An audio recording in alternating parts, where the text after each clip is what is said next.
Kia ora, welcome to the Lightroom forecast. This is the new moon time in Aries combined with the equinox. So it's quite a special time, a marked point in the year with the equinox.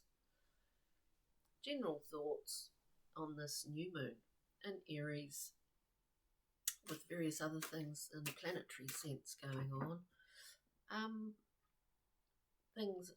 Things are speeding up, it seems, and I guess the idea here is that we try to remain focused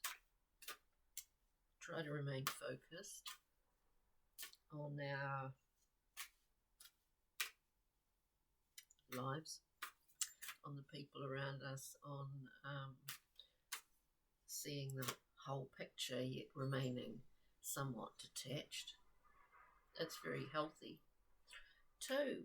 So let's get the cards out. Remember, this is a collective reading, so it is a collective reading, very general. Take what resonates, leave what doesn't. And if you're seeing this, all the other astro signs will be up there, so check out your sun sign, moon, Venus, Jupiter, and your ascendant if you know what they're in. So let's get into it. Okay, for the collective, let's get a glimpse, see what the story line is today. I've just got one. Well, we've got good old death coming out again, the card of transformation. Let's get a few more cards. On this channel, we always go through and clarify. And, okay, we've got sort of partnerships. Partnerships is what I'm hearing. All right, partnerships. Let us see. We come out with the great card of transformation. Yep. So we know death, and obviously, if you're watching this channel, you're interested in tarot. We go through a lot of transformations in life, collectively and personally. This is about letting some things go in order to embrace the new. Sometimes it's difficult to do that for various reasons, for a lot of reasons. And one of those main reasons sometimes is that we don't actually know what's on the other side. So we let go of this stuff, we shift our perspective on things. We don't know what's on the other side. It's sort of like passing through a liminal space. Emphasis on the word liminal, lintel, Latin word limen for that space that we pass through. You know, what's going on in that space? It can be quite confusing. We've got the moon coming up next, so we're looking, here, like we can, we're in the sort of that rhythm of the moon where things can be quite illuminated, but also quite dark. Yeah, so the necessity or directive here, I guess, is to go with it, just to go with it. You don't always know what's on the other side of something. I mean, this could be on a personal or a collective level, but we know what we need to do. Often there's a wee voice that, we know when we're kind of on track or when we're not. Anywho, then we have the Princess of Wands, which is a wonderful card of full expression, free expression, emphasis on free expression. You don't have to get tied up in, you don't have to get involved or taken by others' free expression. That's your responsibility to either lose a lot of, your energy over or not. Self-responsibility exists here. This princess made a choice, in order to fully express. Sometimes we have to go through a kind of a sort of personal purification. We have an altar, we've got roses of flame in this card. We have the beast or an animal form, which is part of our own, whatever way you want to look at it, psyche, self, that we understand it in order to utilize, in order to overcome, in order to express freely without it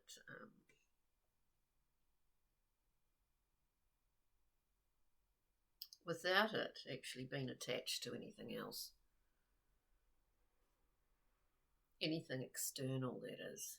Anyway, often the first readings are a little bit slow until I get into it, but of course we're speaking collectively, so it is very general. We then have the Prince of Wands, who's a sort of hot and cold character, but we're speaking of experimental, risk-taking aspects here of the individual. Risk-taking, learning, being open to learn, being open to learn. There is still a need at the moment to encourage a level of detachment. As I said at the beginning, the idea of being focused and not being swooped up into the maelstrom, as it were. A fifth card, Six of Swords. We understand the Six of Swords as whether it's physically or psychologically moving to a calmer place, somewhere that's it may have been a trial up to this point, but we move to a calmer place at some point, whether that's now or in the near future. Okay, so let's go through and clarify. We've got a few other decks here. Well, I've got the Morgan Greer, Brian Froud's Pixie and Fairies, and then we'll get a Kim Cran's Animal Spirit card. Death here, transformation. We're doing this for the collective at the new moon time. New moon in Aries.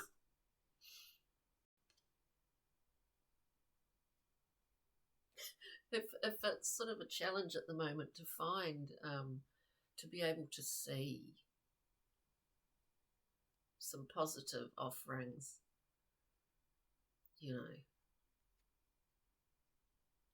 just go with it. We've got the Prince of Cups, sometimes a little bit distracted by the reflection, but in this deck, it is an offering. It's small, but there is opportunity, there is room for optimism.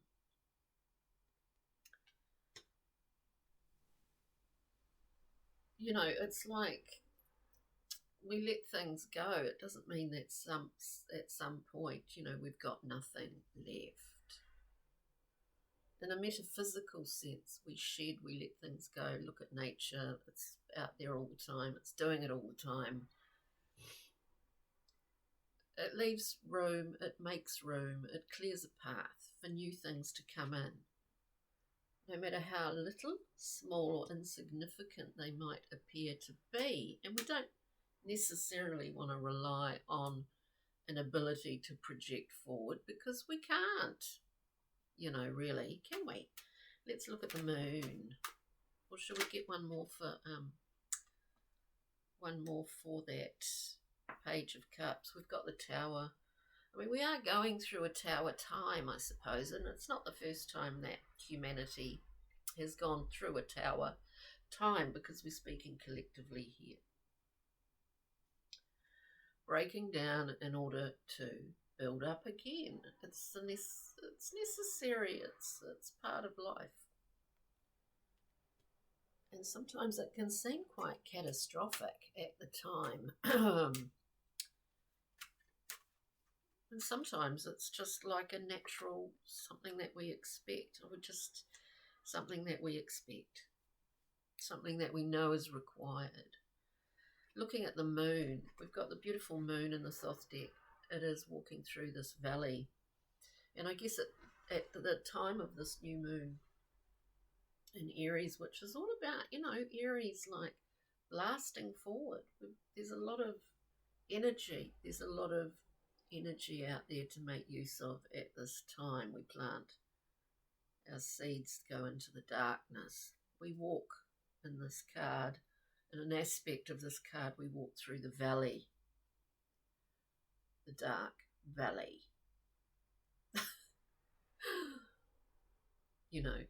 At this new moon time, we are planting our seeds. Speaking of not being really able to project forward, I'll show you these two cards. To clarify the moon, we've got the death card again.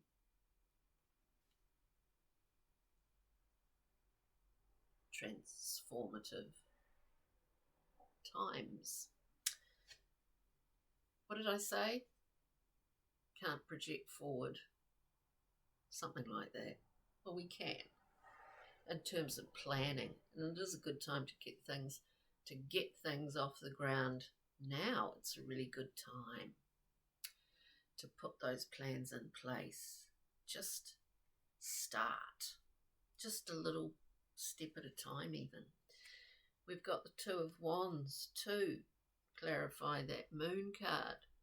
In fact, within that Two of Wands, we're looking out at what our resources are. We do a regular kind of check in terms of what our resources are. How am I feeling within myself? How am I feeling about my range of authority within my own world? Am I working with it? Certainly in the Two of Wands, we know our resources and we have an idea about how, speaking of projecting forward, how we're going to utilize those resources in a new way, because we're only a two, in a new way. So let's look at this Princess of Wands, beautiful Princess of Wands in the Thoth deck. All the princesses' lips, so gorgeous. Oppositions. We sort of see partnerships, wasn't it, at the beginning, is getting that partnership thing. Princess of Wands, just one more card if we can. Oh, one more card. One more card. We may face, as is always the case, a level of opposition in terms of free expression, creative expression, the ability to have a learner's mind. I see that princess and the Prince of Wands, slight delay there, as sort of working in cahoots. The dual nature, what was I saying? Opposition, we might find that. We might find, that's what I said, don't get sucked in to extraneous free radical activity. I don't mean radical as an anarchist revolutionary thought or anything like that. I'm talking free radicals, other people's energies flying around their group and individual. You don't need to get kind of drained by that, but it is your responsibility. So we're talking opposition. Opposition is just going opposition to free expression, whether that's an internal conflict. Sometimes we do find it hard to maybe express ourselves in the way that we would like to. It's not based on the past, it's not based on habit. It's all about behaviours, but so sometimes there is conflict within that. We've got the Five of Wands here. There's a laying down of boundaries, I guess, in some ways, but it's sort of,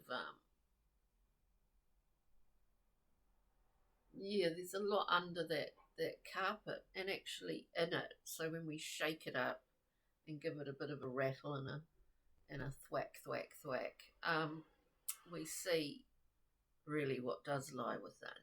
Now, whether that's internal, whether it's collective, whether it's on a larger scale, this is a collective reading. But there is, any time of change, and people are amped up and ramped up and wanting to, put their voice, have their voice heard. Everyone seems to want to be heard, and everyone seems to be right, and they are, but you don't expect others to. What's it to you if someone disagrees with you? Who cares?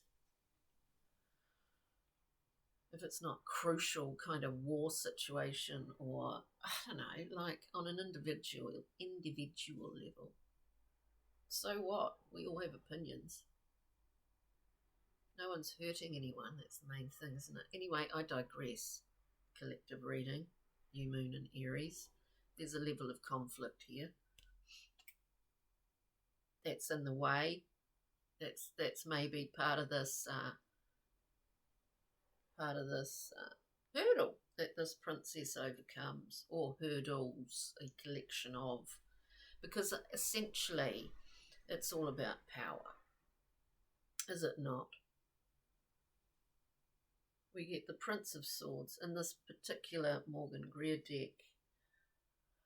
I interpret this prince as experimenting and learning, therefore, the machinations of power that exist collectively, that exist in society, in the structures that we live and breathe within, but also for ourselves. In here, there is a kind of directive to understand our own personal power dynamics that is simply played out in a wider world within the whole. If we understand, if we take responsibility for our use of our own power. And then we come to the Prince of Wands. This all sounds so serious, doesn't it? Prince of Wands, the counterpart to the Princess.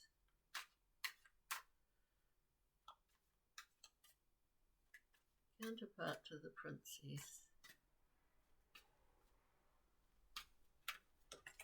Oh, a few too many there. A few too many. There's something about male-female principle dynamics here. Something about male-female ways of doing.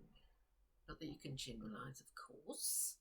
I'm hoping the sound's all right, because it hasn't been in the past. Male-female dynamics between that princess and that prince. To clarify that, we have the great card of emotional objectivity. Yes, the Eight of Cups. Because the prince can get pretty heated, pretty hot. It's like fire and ice. And where are we in between that? Objectivity, the key here, emotional objectivity. Not disconnection, objectivity.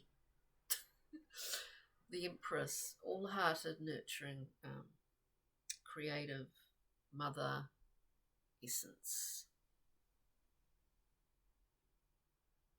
The gift of a very wise heart. What was the other one? Nine of Wands. Defensive behaviour is what I see here. We've got like understanding machinations of power. We're seeing things revealed throughout our globe at the moment where people just aren't buying it anymore, They're not buying the illusions or delusions or the way that things are set up, because it's not working for a lot of people at the time. Nine of Wands, habitual behaviour in the manner of defence. So we see that, objectivity. Look, don't get the heart all bound up in restrictive resentments. This is like, you know, let it go, let the water flow. In some parts of the world it has been flowing, hasn't it? We have the opportunity for an elevation of the way, I say an elevation, a far clearer, wise insight into the ways of using power. We've got the King, we've got the Page of Wands again, the Youth and the Master. Are we going to master the concept of what power is in our world and in our lives? I mean, no one's superhuman, are they? Not that I know of. Sorry, we had the Knight of Swords there. So there's a movement, there's a clearing, there's a fast movement. And we're looking at that Prince. I mean, sandwiched in this defensive mode of behaviour, in the sweeping knight who clears everything out, clears it all up. Between that and the Prince of Wands, this fire and icy character, we have the Empress.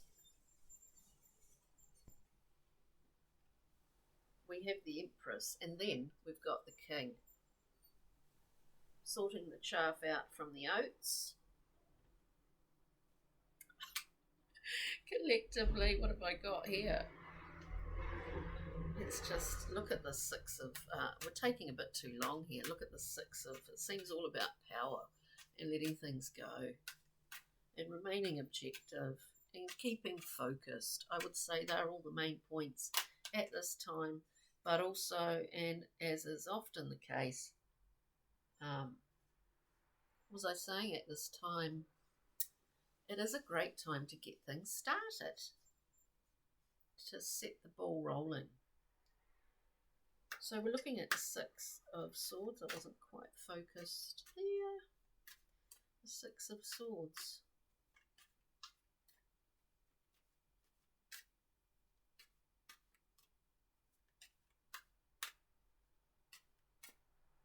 I'm not going to get any more.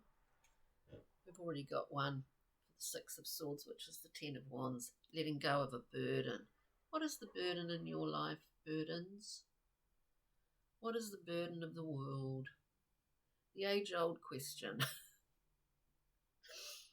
Whatever it is, it's going to get to rip, shit or bust point. And then we really do, and we are kind of pushed to let the old barnacles go that have built up over so long. We have Pluto going into Aquarius this week, I think 23rd, is it? 24th. There's a big shift.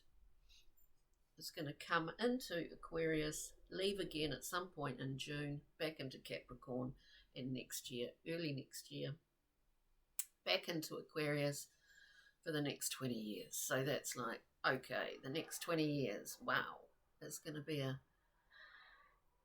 interesting ride. Anyway, let's get a Brian Froud. So collectively, we've been asked to transform. It takes courage. That just flew out, the Singer of Courage.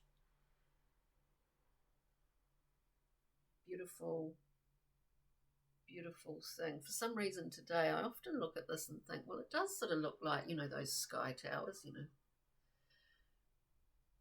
We wouldn't think that the answers are in the stars. The answer to having courage. We need courage for that. I mean, it wouldn't surprise me if the next thing that happened globally was a sort of visit from a far off peoples from a far off galaxy, or peoples or energy, whatever way you want to look at it. That'd just be the icing on the cake, wouldn't it, at the moment? Anyway, so we need courage moving forward, shedding our burdens. entering into a kind of transformative time where we don't necessarily see what's at the other end. But we never have we? No.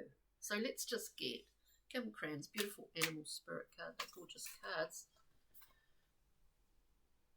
And we get the beautiful frog. Oh, don't you love a frog? The beautiful healing. Yes, we are becoming more attuned or in tune.